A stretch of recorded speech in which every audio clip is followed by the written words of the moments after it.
Handshake or a high five?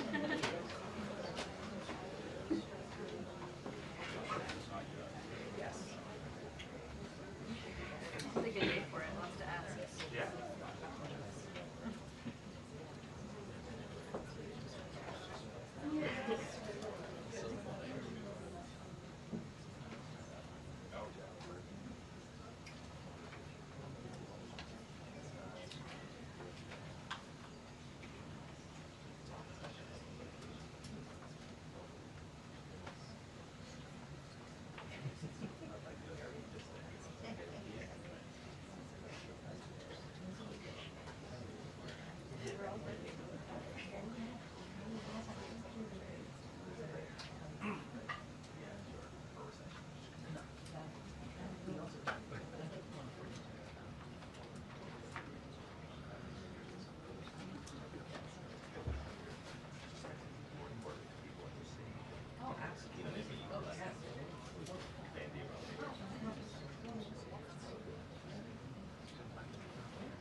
Yeah.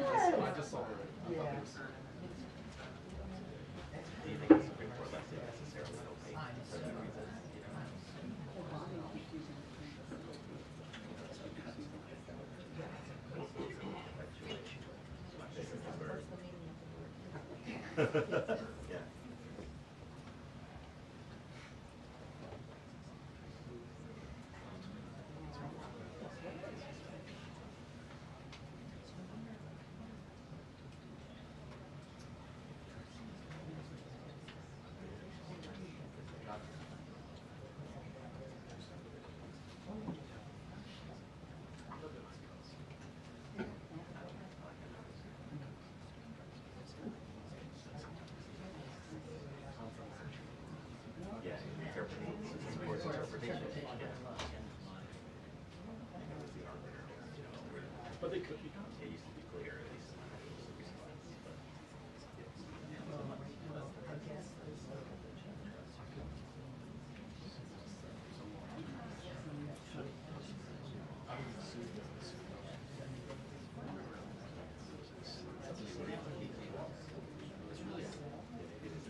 sure. Constitution.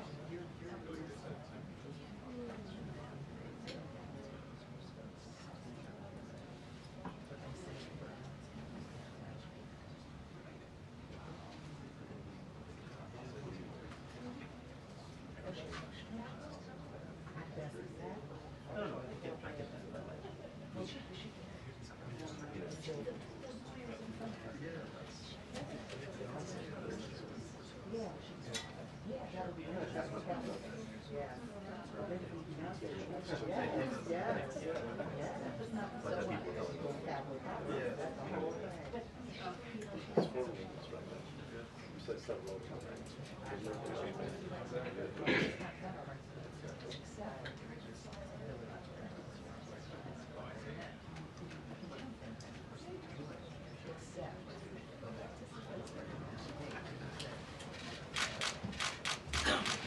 Good afternoon, everybody.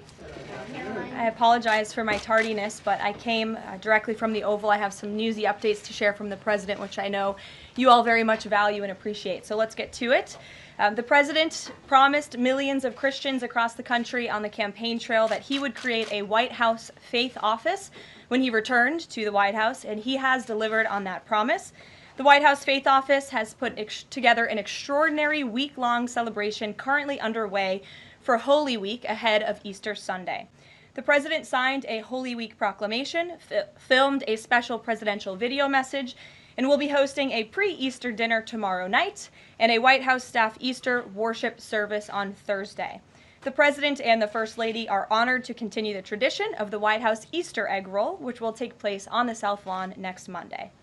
In other news, President Trump is turning America into a manufacturing superpower again. Yesterday, there was a monumental announcement by NVIDIA, one of the largest companies in the world. This is just the latest example. For the first time ever, chip-making giant NVIDIA will produce AI supercomputers entirely in the United States as part of its pledge to produce $50 billion worth of AI infrastructure in our country over the next 4 years.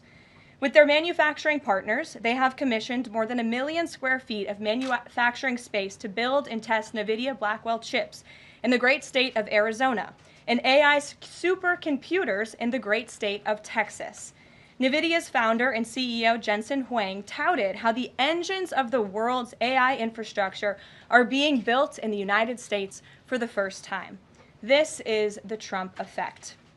This follows trillions in other U.S. investments announced already, including $500 billion from Apple in U.S.-based manufacturing and training, $100 billion from TSMC and U.S.-based chips manufacturing, and the $500 billion private investment led by OpenAI, Oracle, and SoftBank in artificial intelligence infrastructure. Under President Trump, we're going to produce the cars, the ships, the chips, the airplanes, minerals, and medicines that we need right here in America at the hands of American workers. On the border, President Trump continues to break records and protect our homeland. According to CBP, Border Patrol apprehensions along the southwest border for the entire month of March 2025 were lower than the first 2 days of March 2024 under Joe Biden. Incredible law enforcement officers are arresting violent illegal aliens from American communities every day. Here are a few examples from the latest ICE report, which I received this morning. ICE Los Angeles arrested a 54-year-old citizen of Mexico convicted of rape by threat, sodomy with a person under 14 years, and kidnapping in San Jose, California. ICE Houston has arrested a 23-year-old citizen of Mexico convicted of predatory criminal sexual assault of a child in Cook County, Illinois. ICE Houston arrested a 64-year-old citizen of Honduras convicted of murder in Los Angeles County, California. ICE Chicago arrested a 49-year-old citizen of Guatemala convicted of assault and arson in Prince Williams, Virginia, not far from here. ICE Denver arrested a 36-year-old citizen of Mexico who is registered as a sex offender and has been convicted of sexual assault of a child in Lake County, Colorado. ICE Baltimore arrested a 50-year-old citizen of China convicted of sex trafficking in Bel Air, Maryland. And ICE Boston arrested a 46-year-old citizen of Jamaica convicted of 3 counts of rape of a child and 2 counts of indecent assault and battery of a child under 14 in Boston, Massachusetts. President Trump and our administration will not rest until every single violent illegal alien is removed from our country. The safety of the American people is too important to settle for anything less. On that note, the Democrat and media outrage over the deportation of Abrego Garcia, an MS-13 El Salvadorian illegal alien criminal who is hiding in Maryland, has been nothing short of despicable. Based on the sensationalism of many of the people in this room, you would think we deported a candidate for Father of the Year. That's because, unfortunately, many in this country care more about this quote-unquote Maryland father, a legal alien MS-13 gang member, than a Maryland mother and an American citizen who was brutally murdered at the hands of a different illegal alien. Of course, I am referring to Rachel Morin. And if you didn't see, yesterday, a Maryland jury found illegal alien Victor Antonio Martinez Hernandez guilty of murdering Rachel Morin in August of 2023. She was a 37-year-old mother of 5 who was jogging in an otherwise safe community northeast of Baltimore when this monster ambushed, strangled, and beat her to death before stuffing her brutalized body in a tunnel drain. The Morin family finally got justice yesterday, but they will never get Rachel back.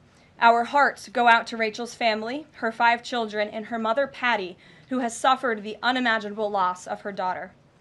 In case you missed it last week, President Trump signed a national security presidential memorandum directing federal agencies administering federal land on the border to make land available to the Defense Department in a new national defense area. This followed the president's Day 1 executive order committing his administration to marshal all available resources and authorities to stop the unprecedented flood of illegal aliens into our country and to obtain complete operational control of the borders of the United States of America.